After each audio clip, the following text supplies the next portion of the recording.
Welcome to episode 6 of Rising Up and Finding the Power Within.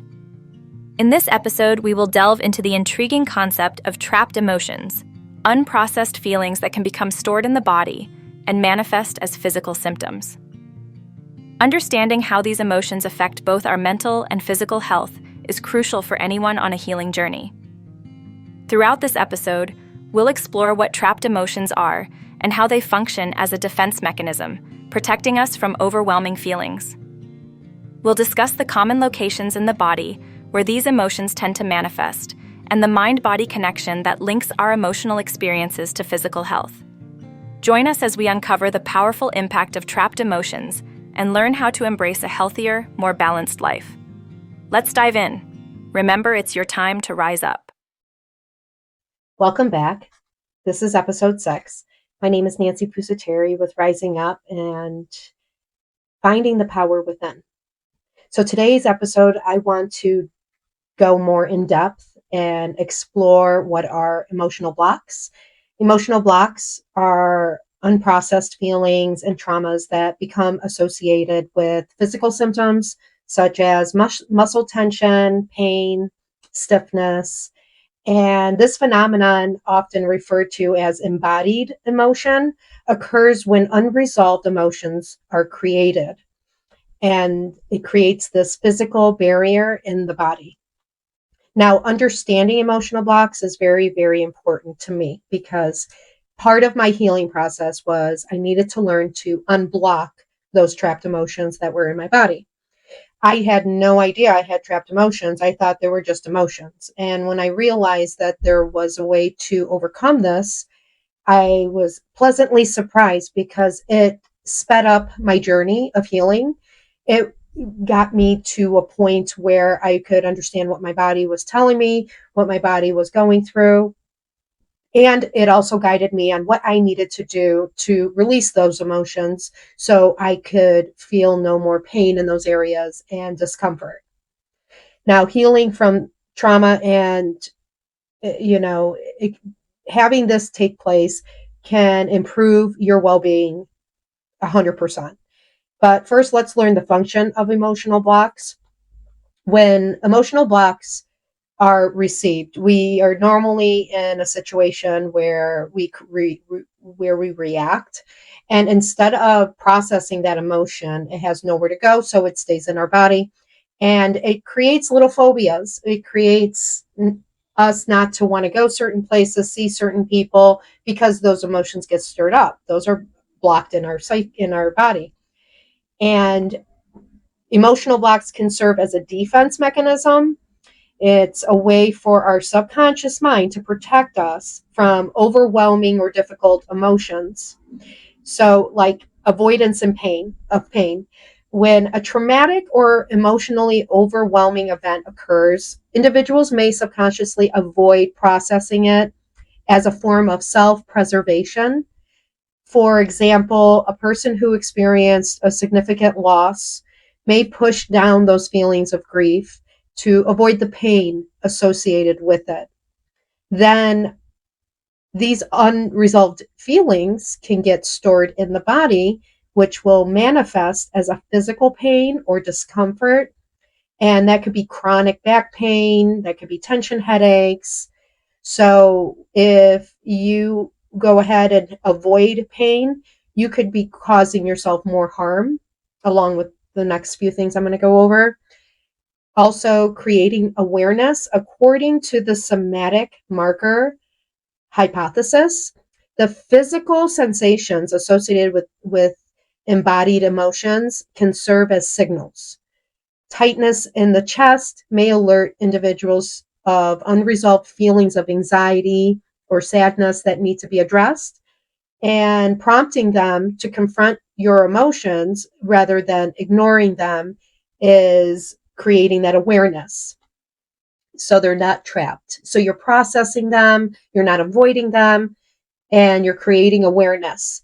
Locations of the blocks in our body, the emotional blocks that are stored in our body, while the brain is responsible for processing emotions.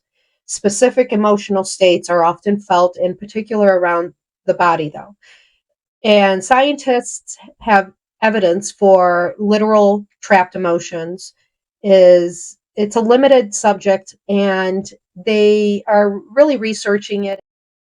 There was a publication in PNAS found that people consistently mapped emotional states to similar bodily locations. So if you have anger and shame, it's often in your head, like a headache, or your chest, or your arms. And anger is also linked to the liver and the gallbladder.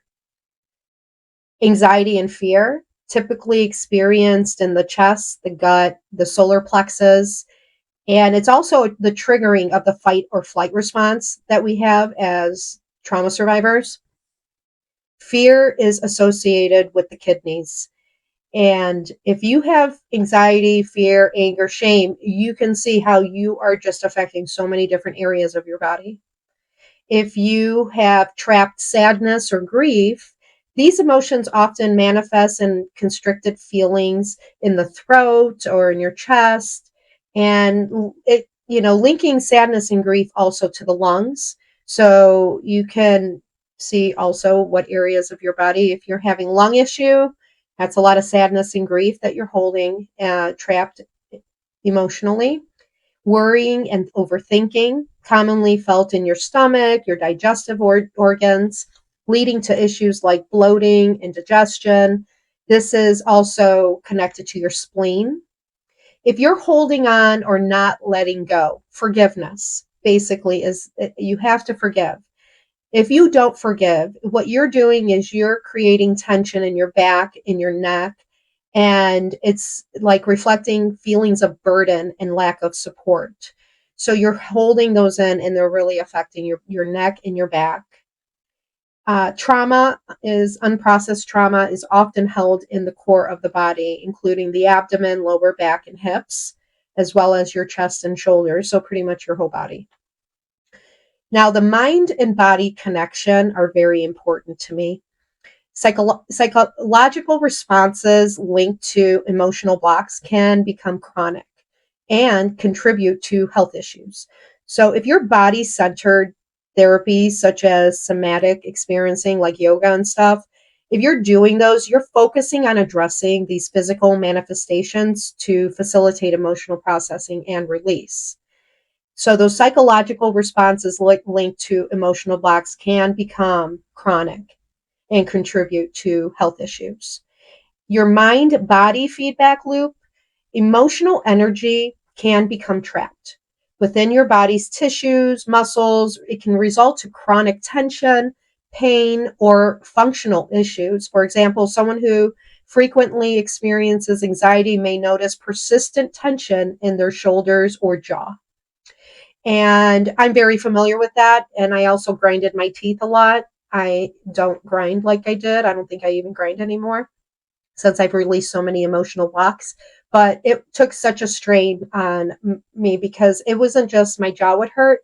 I would start getting headaches and stress pains, and things would just linger, and I'd be at work and I had to deal with these things that I was doing to myself, not realizing by releasing them. And it's not always easy to release them, but by releasing them, you can go ahead and release also those pains.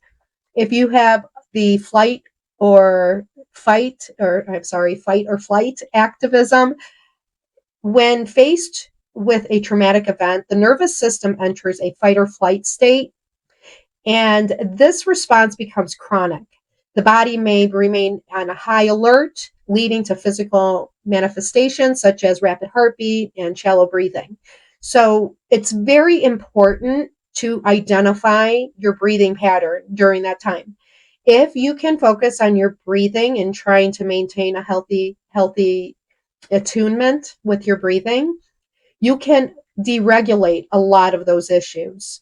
It doesn't always work, but it is a helpful tool because our response will not respond the same with one technique and then you do that same technique again. It won't necessarily be the same result because our body is always kind of needing something different for that time and purpose. Physical manifestations can also occur with emotional blocks, like specific emotions are often felt in certain areas due to neurological and hormonal responses. So if you're feeling angry, and we should have anger, but we need to process it. So these are feelings that you should not have. These are feelings to have and release, to feel, to acknowledge, to understand, and let go, because they are not supposed to be put in your body. If you're having anger, it's all in your head. It'll affect your head. It'll affect your chest. It can increase your heart rate, tension. Anxiety and fear experiences also in the chest and the gut, leading to shallow breathing and digestive problems. If you're having grief issues or sadness issues, this can create a sensation of a lump in your throat, tightness in your chest. And stress can cause tension in your neck, your shoulders, jaw, back, from clenching muscles to tightening and clenching your jaw. It all is stress. Disease and illness are caused by these emotional blocks. A lot of the disease and illness that we have today, it could be probably regulated with proper releases of emotional tension in our body at a more before they are established, of course. I'm not sure if you have a certain disease and you try removing these emotional blocks that it would reverse. I'm not sure. That's all in God's hands. But I do know that if you can target these emotional blocks in early on to put yourself at a more healthy state, it can prevent you from going into those areas of getting bad karma on your body, like disease and cancer. So emotional blocks may not directly cause specific diseases, but they can contribute. And chronic stress, unprocessed emotional trauma can weaken the body over time. And this can lead to various serious physical illnesses, cardiovascular system, heart disease, hypertension. You can also have broken heart syndrome, digestive system can be affected, where your irritable bowel syndrome, your brain gut connection means emotional suppression can worsen symptoms. Stomach ulcers, I had a lot of those. Stress can also alter the stomach acids concentration inside your stomach, and it can lead to ulcers. Disruption in the digestive process can occur due to the body's stress response. So you can feel acid reflux, you can feel nauseous. It can affect our muscular skeletal system. It can cause chronic pain, unresolved emotional tension. It can lead to pains of aches and pains in the neck, shoulders, and back, headaches and migraines. Muscle tension from stress can lead to frequent headaches. Fibromyalgia, I can't pronounce that very well. That's emotional stress, which can exaggerate the symptoms of this chronic pain condition. Weakened immune system. If your immune system is weak, that's chronic stress. And hormones can compromise the immune system, so that can increase your susceptibility to infection. Your autoimmune disease, and that occurs with stress. It can worsen symptoms of conditions like arthritis and lupus, and slower healing. Emotional blocks can impair the body's ability to heal from injuries. So your reproductive system and your endocrine system are important. Metabolic disorders can occur from emotional blocks. Stress may cause a fluctuation of blood sugar, increasing it, risking type 2 diabetes. Weight issues, chronic stress can disrupt your appetite, resulting to unhealthy changes in weight. Your menstrual system can have problems. Stress can lead to menstrual irregularities in women. Your nervous system can be affected by anxiety and depression. It suppresses emotions and can lead to or even worsen your mental health condition. And this is all your nervous system. Insomnia, a constant state of stress, can disrupt sleep patterns, leading to fatigue and memory problems. So releasing stored emotions are very, very important. It is important that you start processing your pain and your trauma. It's important because it's not just affecting what you think it's affecting deeper into your body, Your all areas, every system of your body is being affected. Now, there are numerous techniques that can help release stored emotional tension from your body, focusing on the mind and body connection to process unresolved trauma. That's extremely important. So, having these therapeutic approaches can help alleviate a lot of this trapped, and you can see also the results of them goes into your other layers, because a lot of times if you're releasing anger, your anger is stemmed from a previous anger and a previous anger and a previous anger, and you can go ahead and release it one time across the board. Sometimes that anger revisits us, and it's because the narrative was different. Your anger was directed in a different way. So there you do the same thing. You go ahead and release that anger again, but for that type of situation. For instance, when I hear of a child being hurt, I get angry. And that anger is so much different if somebody said something to me that upset me and made me angry. It's not the same anger. It's a different type of anger that's being brought forth because of the situation I'm being angry about. So don't be confused if you're feeling angry and then you release those and then your anger comes back. Anger is very healthy to be. We need to be able to have these emotions and process them. So if you get angry, just really observe, what are you angry about? Is it something you need to work on yourself? Maybe it's a reflection of you, or maybe it's a reflection of a memory or something that's not even yours. And as you process that anger and release it, you no longer hold on to it. You can refer to it. You remember your experiences, but you no longer have it trapped in your body.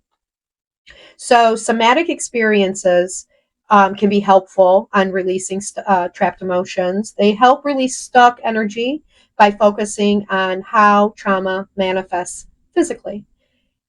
Now you can learn to track sensations and regulate your nervous system, and you can do that. I did that with my triggers. It is a lot of work because you have to really, really pay attention to all of the options available for you at that time, and also paying attention to what your body and your mind are doing at the time of the trigger. Eye movement desensitization. I have not done this reprocessing technique, but I've heard it's just wonderful. And what it does is you go to a doctor and they do this processing with your eyes and you're going through your traumatic experience. And while they're doing this therapy, you are unwinding the threat. So it's still traumatic, but it's no longer threatening and affecting your body, which is a wonderful thing. It also can tap into repressed emotions and reduce your emotional intensity when you go back through. So it is a process also, but it's very good. And trauma sensitive yoga is very good, especially if you're detached from your body. Reconnect. Yoga, I did yoga for a long time. I enjoyed it. I was like, I'm not going to do yoga. Well, I'll be telling you, I am so glad I did, because it was a wonderful tool for me. And if you can't afford yoga classes, there's so many on YouTube that you can tap into for free. There's some really, really good teachers out there that just share this wonderful sport, I call it, because it is. And brain spotting. Now, this technique targets specific eye positions linked to the trauma stored into your brain to facilitate that emotional process. And by regenerating and going through your trauma, you have to revisit some of the ugly in order to remove it. You can't keep suppressing it and just wanting it to be wiped away. By revisiting it and really doing like healthy breath work and healthy eating habits and exercise, you can start to relieve a lot of these trapped emotions. Trauma release exercises are available. These exercises activate the body's natural mechanism, helping to release deep muscular tension and calm the nervous system. And breath work. Breath work, there's so many different things on breath work, and you just got to find the one that works for you. Like meditation, you can do guided meditation. You can just listen to calming music and meditate. You can focus on bowl singing or Japanese music or anything that really gets you into that calm state. I liked doing guided meditations because it, I would do, um, I did an app that's no longer available, which I'm really sad about, but it was a wonderful healing app. And it had, if you wanted to release anxiety, anger, sadness, and it was just all these different types of meditations. And it was such a pleasure to listen to. And I could visually see myself taking that anger or that pain and doing what they're asking me to do with it. And it was a release and a release. And I remember just redoing them because I wanted to make it sure I got it all out of me. And sometimes I would do the same one over and over. And the next thing I know, when I would do that again, I would not really feel much. And I thought, oh my goodness, I think I'm done with that. That no longer bothers me the way it did. It bothers me, but it doesn't make me feel all those emotions I was feeling deep down inside.